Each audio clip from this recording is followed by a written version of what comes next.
Welcome to the Deep Dive. Today, we're jumping into something, well, something that really impacts all of us. Doesn't matter where you work. Feedback. Absolutely. It's seen as crucial, but boy, can it be a minefield. People often call it a real double-edged sword. Totally. And why is that? Think about it from your own experience. Why does some feedback, even if it's pretty critical, leave you feeling, I don't know, energized, like you've really learned something? Right, like you've unlocked a new level or seen things clearly for the first time. Exactly. But then another comment, maybe something that sounds kind of soft on the surface, just instantly makes you want to shut down. Yeah, you get that defensive wall up. It feels like judgment, pure and simple, not a chance to grow. And that friction, that's really what we're digging into today. We want to move beyond just what feedback should say and look at the wisdom behind how it's delivered. So the big question we're asking is feedback meant to be a judgment? Or is it really about enlightenment, helping someone see the path forward? And what seems really clear from the sources we looked at is that the key difference isn't always the content, the what. It's much more about the how and the when, the method and the timing. Okay, so let's get into those traps, the timing and the tone. Yeah, let's start right there, inside your own head. Yeah. Just imagine how differently you process things if you hear, say, you're incompetent, this whole project failed because of you. Oof. Yeah, that's harsh. Versus hearing something like, okay, this is where we ended up. Let's figure out exactly how we can work together to get a better result next time. That first one is just a dead end, isn't it? It feels like a verdict on your character. Exactly. It triggers that fight or flight response. Learning. Forget about it. Your brain's just trying to survive. But the second one, even if it's about a total mess up, it keeps the door open. It implies the person still believes you can actually improve.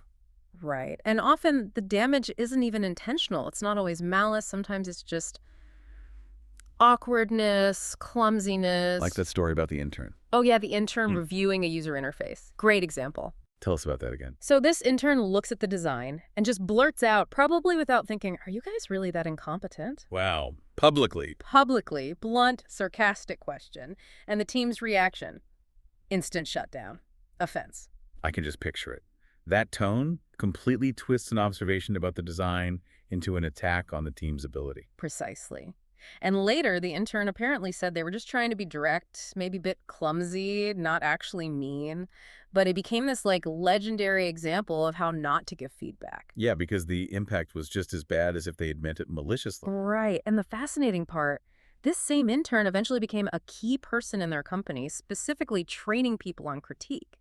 Learned it the hard way. That's a huge takeaway right there. Just being technically smart doesn't give you a pass on, well, basic social skills when you're critiquing someone's work. Couldn't agree more. And this ties into trust, too, because really sensitive feedback can be incredibly useful, but only if that foundation of trust is solid. Which brings us to the trust check idea. Yeah, there is this manager who got some pretty tough but ultimately valuable feedback from a colleague. The colleague said something like, look, when I nail it, when I do well, you're right there with me, celebrating. Okay. But, they said, the moment I make a mistake, even a small one, I instantly feel like you've just lost faith in me entirely. Oh, that shifts everything, doesn't it? It's not about the task anymore. Not at all. It's about the relationship. The core problem wasn't the error. It was the feeling that the manager's fundamental belief just vanished. And if you feel like someone's lost faith in you, well, any advice they give after that just feels painted.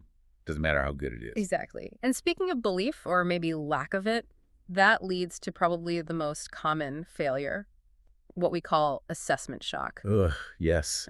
The classic end-of-year review surprise. Yeah. You thought you were doing okay, maybe B+ work, and suddenly you get hit with a C-. That's the one. We saw this case study, person A, who was really struggling. The manager was getting super frustrated, thinking it was lack of effort. But it wasn't. Turned out, when they dug into it, the root cause wasn't laziness at all. It was that the expectations, the standards, were never actually made clear from day one. So the employee had their own internal benchmark, maybe just aiming for good enough. Right, while the manager had this much higher standard, but it was basically kept secret, locked in their head. And that kind of shock, what does it do to someone? It's not just hurt feelings, is it? No, it's burnout fuel. It makes people feel like they spent months, maybe a whole year running a race without knowing where the finish line was or even what direction to run in. It breeds serious resentment. And hopelessness, I imagine. Totally. So the big lesson from all these stories is pretty clear. Waiting for the formal review to drop bad news or talk about unmet expectations, it's too late. So, wrapping up this section, it really hammers home that what often hurts isn't the negative content itself, but the way it's delivered and the timing, letting things fester until they feel like a huge personal failure. Exactly. The method and the timing are everything. Okay, so if timing and tone are often the problem areas, how do we fix it? Well, management thinking offers some solid ground here. There are basically 4 foundational principles, maybe think of them as pillars, that can help turn feedback from, a weapon into a genuinely useful tool. All right, let's build this structure.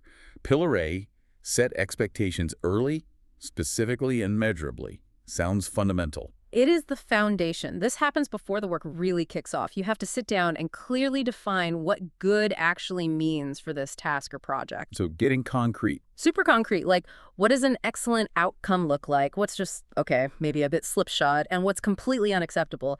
You need to tie this to actual standards, maybe timelines, point out common pitfalls or risks. It sounds so obvious, but honestly, in the rush to just start, this is probably the step that gets skipped most often. You nailed it. And there's a really powerful idea connected to this, a kind of maxim for anyone managing people. Every single disappointment you feel is basically just a sign that expectations were set incorrectly or weren't communicated well enough. Wow, okay, that puts the onus back on the person giving the feedback, doesn't it? It really does. It forces you to ask, did I mess up the communication here? Or did the employee actually drop the ball on performance? And you'd be surprised how often it points back to a communication gap, not a skill gap. Because if they didn't know the standard, how can you fairly criticize them for missing it? Exactly, you can't. So that clarity up front is job number 1. But okay, assuming you've laid that foundation, Pillar B tackles the where and when of feedback delivery. Layered feedback, choosing the right context. Meaning you don't handle all feedback the same way. Right. You wouldn't correct a typo with the same gravity as discussing someone missing 10 deadlines in a row. We need different approaches, maybe 3 main layers. Okay, layer 1. Layer 1 is for specific tasks and outcomes, stuff like, this report missed a key data point, or that presentation slide was really effective. This kind of feedback needs to happen immediately, like right away. Why the rush? Because if you wait even a day, the details get fuzzy for everyone. The chance to learn from the specific moment just evaporates. You got to point out the good and the bad while it's fresh. Okay, immediate for tasks. What's layer 2? Sounds trickier. Attitude or work style issues. It is trickier and much more sensitive. Attitude or work style feedback, things like persistent lateness or maybe a communication style that's causing friction, this must be handled privately, one-on-one. Makes sense. And crucially, you have to use concrete, objective examples. No vague accusations, stick to what you observed, and always, always maintain respect for their dignity. You're critiquing the behavior, not labeling their character. That's a vital distinction. But hang on, if I'm giving that immediate task feedback from layer 1, how do I stop it from accidentally feeling like an attitude critique? Like I correct a mistake right away. Couldn't that feel like I'm judging their overall carefulness or diligence? That's a great question, and it comes down to language and separation. You consciously keep the 2 types of conversations distinct. Oh. Well, for the task, you focus only on the work product.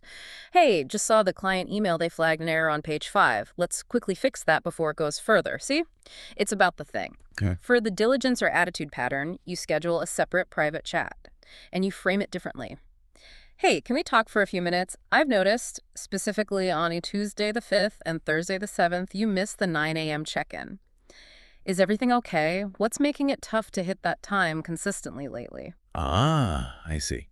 You're separating the immediate fix this from the let's understand the pattern conversation.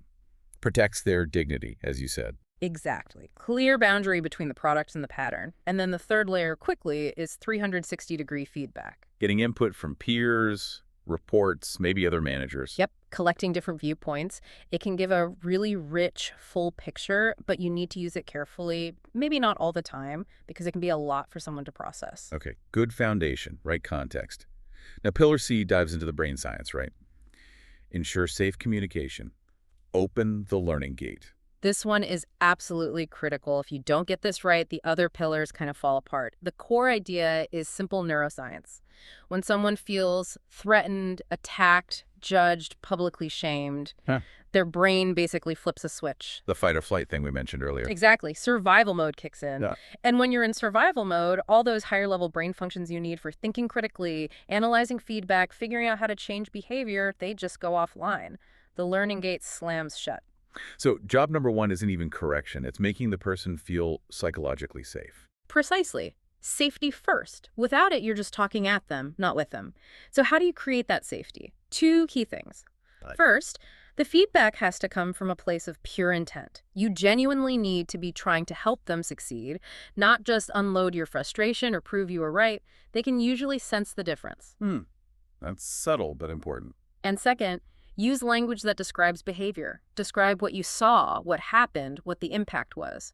Avoid labels. Don't say you were lazy. Say the report was submitted 2 days past the deadline, which meant the client didn't have it for their planning meeting. Focus on the action and consequence, not the person's character. You got it.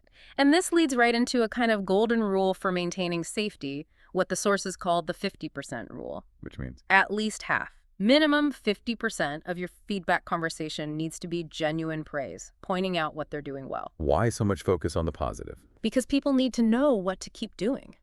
If all they hear is a list of failures, they just feel overwhelmed, hopeless, like where do I even start?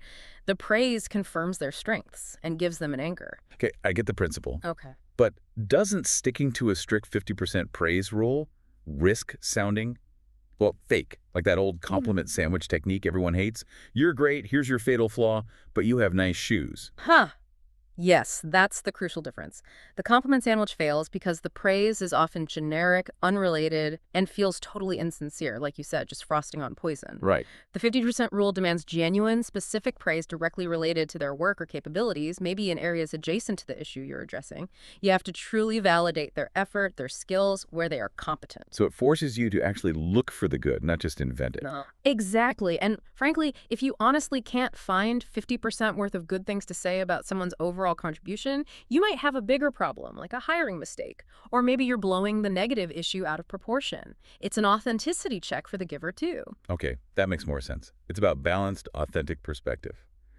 Which leads us to the final pillar, D. Hold the lamp, not the hammer. This sounds like it's all about the actual words you choose. Absolutely. Vocabulary and style. Rule 1. Avoid harsh, critical labels. No. You are stupid, that presentation was terrible, you always mess this up. Those are hammers. They just smash confidence. So what's the alternative? The lamp. The lamp illuminates. You focus the critique only on the behavior, the specific product, or the direct consequence. Be clear, be concise, and definitely ditch that superficial compliment sandwich. People see right through it, and it just makes them tense up whenever they hear praise, waiting for the hammer blow. Okay, so describe, don't label. Be direct but respectful. What else? The final, really critical piece of the delivery. Always provide a clear path forward. Don't just point out the problem and walk away. Offer a solution, or at least the next step. Yes. End the feedback by defining what success would look like, and suggest maybe 1 or 2 really specific, immediate actions they can take, like the example given. Instead of just saying, your slide was bad, it was cluttered. Which is just judgment. Right. Use the lamp. Okay, this slide feels cluttered because it's trying to cover 5 different objectives, which makes it hard for the audience to follow. For the next presentation, let's try limiting each slide to a maximum of 3 key ideas and maybe structure it so the main conclusion comes first. Okay. Specific, behavioral, and points towards a better way. That is enlightenment, not just criticism. The difference is huge. So let's pull it all together. The core ingredients for, let's call it, wise feedback seem to be setting expectations with crystal clarity right at the start. Pillar A. Delivering feedback quickly for tasks, privately and respectfully for patterns. Pillar B, the layered approach. Using safe language that focuses on behavior, not character, and makes the person feel supported, not attacked. Pillar C, opening the learning gate with that 50% praise rule. And finally, always offering a clear, actionable next step, holding the lamp, not the hammer. Pillar D. Okay, that's the framework. But how do we know if it actually worked? There has to be a way to measure success, right? A value test. Absolutely. The ultimate test is simple. Feedback is only valuable if it leads to useful change. If the person hears everything, maybe even nods along, but then goes back and does the exact same thing. Then it was just wasted breath, basically. Yeah. A lot of emotional energy spent for 0 results. Exactly. Which brings us to that deeper insight about wisdom, that metaphor the sources used. Use your words like light. Like a spotlight. Yeah, feedback should illuminate the specific area that needs work. Shine a light on the path forward. But not like a harsh interrogation lamp, right? No, exactly. The source said it shouldn't be glaring, shouldn't burn the skin. It needs to be gentle enough, but clear enough to show the necessary steps and what that better outcome looks like. And when you adopt that mindset, the lamp mindset, your whole role kind of shifts, doesn't it? Yeah. You stop being just a manager, or worse, a judge. And you become more like a guide. Or maybe even think of it as being in service to that person's growth. That feels like a much higher calling for feedback. It is the highest form, really. The goal isn't just to fix a mistake. It's ultimately to make the recipient more confident and more autonomous. If they walk away feeling empowered to tackle the issue themselves next time. Then you've actually helped them level up, not just corrected an error. Yeah. You've served them, not just managed them. Beautifully put. And for everyone listening, we wanted to leave you with one really simple, powerful question. A single metric you can use to gauge the effectiveness of any feedback, whether you're giving it or receiving it. Okay, the ultimate litmus test. Pretty much. After the feedback conversation is over, even if the content was difficult, even if it was tough to hear, ask this one question. Does the person want to do better? Ah, that cuts right through it all. Doesn't it? If the way the feedback was delivered left them feeling defeated or resentful or just defensive, the answer is probably no. And if it's no, the delivery fundamentally failed. But if, despite the difficulty, the feedback made them feel understood, supported, maybe even kind of motivated to try that new approach right away, Then the answer is an enthusiastic yes. And if it's yes, you know you managed to preserve their safety, light the path, and deliver the message with wisdom. so every day, in pretty much every interaction, we face that choice. Are we going to wield a hammer, or are we going to hold up a lamp? Let's try to choose the lamp more often. Let's help illuminate the way for each other so we can all, move forward together without leaving people stumbling in the dark. Well said. And speaking of illuminating the path forward and avoiding problems before they start, our next deep dive is going to tackle something directly related. How spending just the first 10 minutes of any project, laser-focused on setting crystal clear expectations, can save you maybe 10 weeks of painful firefighting down the road. Oh, that's a crucial one. Looking forward to it. Absolutely essential. So please join us next time for that discussion.